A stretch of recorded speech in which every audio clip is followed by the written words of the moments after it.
Hi, I'm Mark Richard Adams, post-production professional. Come join me for another post demonstration on Colour Me In.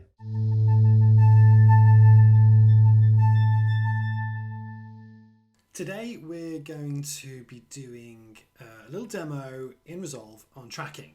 Okay, so let's jump straight in. Here we are.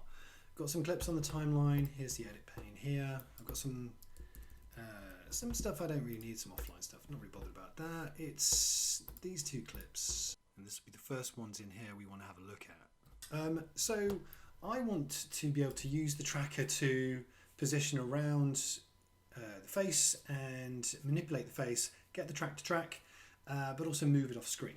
Okay, so let's have a little look at what we can do. Jump to the colour pane and let's go back to the first frame of this shot. Let's see what we can see. Now the shot is looking a little bit dark. The tone is okay, but face, I want to take the ruddiness out of the face and I want to brighten it up a little bit. So first thing I'm going to do is create a new node, Alt S, and I'm going to hit the windows, power windows, and create a power window around the face. And I'm just going to get it around about there. That's looking okay. Right, happy with that. I'm just going to zoom in. What I want to do now is jump over to the colour picker, or the qualifier, and just key the face. Hit the magic wand, and let's see what we can do, see how well we can pick this. It may take you a little while to get your particular qualifying key that you want. And then I'm just going to go to the blur radius and smooth that out. Still not quite right. Let's try again.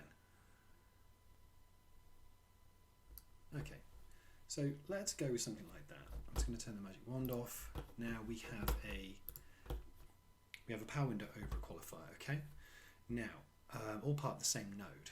So now let's just do a little bit of colour correction on the face. So I'm just going to jump over to primary's wheel and I'm just going to lift up the gain. A little bit of brightness here, so almost increasing the exposure a little bit really. Let's pull that up. Looking good. And I just want to mess a little tweak with the contrast. Yeah. And I want to sort of move some of that ruddiness out of the face. So some of that saturation will be lost regardless. So I am just going to tweak the gain. I'm going to pull that into very, very, very gently.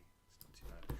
We can just have a quick peek at the vector scope. Zoom and let's show the skin tone indicator. Okay. Generally with the skin tone we should be the right of the line. That works for most skin tones. And that's looking okay. If I just turn that on and off, disable and re-enable, that's Command and D. Okay, I'm happy with that. Good. You can see actually if I move it, look. See, there's nothing else is being affected, just it's still pulling that key, which is nice. Let's go back to the beginning frame. Now what we want to do is start using the tracker. Tracker, probably the best tracker I've ever used in Resolve.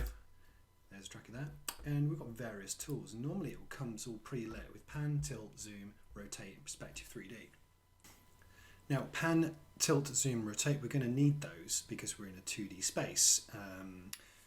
Perspective 3D is when you're dealing with camera moves and perspective changes as well over maybe over a distance or an interesting move. We don't need it for this shot, so I'm going to turn it off.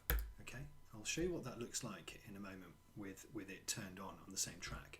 So if I hit this track now, you hit play, and it's going to track all of those points: pan, tilt, zoom, and rotate. And see it zooms off screen.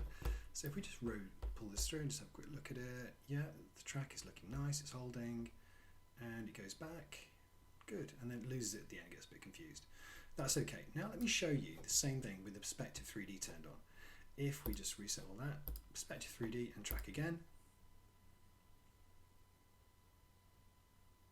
See what's happening there? It's trying to manipulate it in 3D space. Now we don't want that because it's actually losing some of the track. So it's following the head bob forwards. So I'm conscious that we're losing the track and the bob of the head. And if we just roll through, we can see it just really starts to lose it. It's really trying to look at it. It's trying to consider this shot to be in 3D space, and it isn't. So best to avoid that for now. So if you reset that, turn up perspective 3D, go back, hit track, and there we go. Right, so the track is looking good up until about this point, but we need the track to move off, okay? So the way that I'm going to do that is very, very simple. We have clip and we have frame. In clip, it'll track the entire clip. In frame, we have sort of a manual process, okay? This, in the older versions of Resolve, didn't work very well, but it does now. So if you see where my track, I want my track to completely move off screen, is this black area here, that's off screen.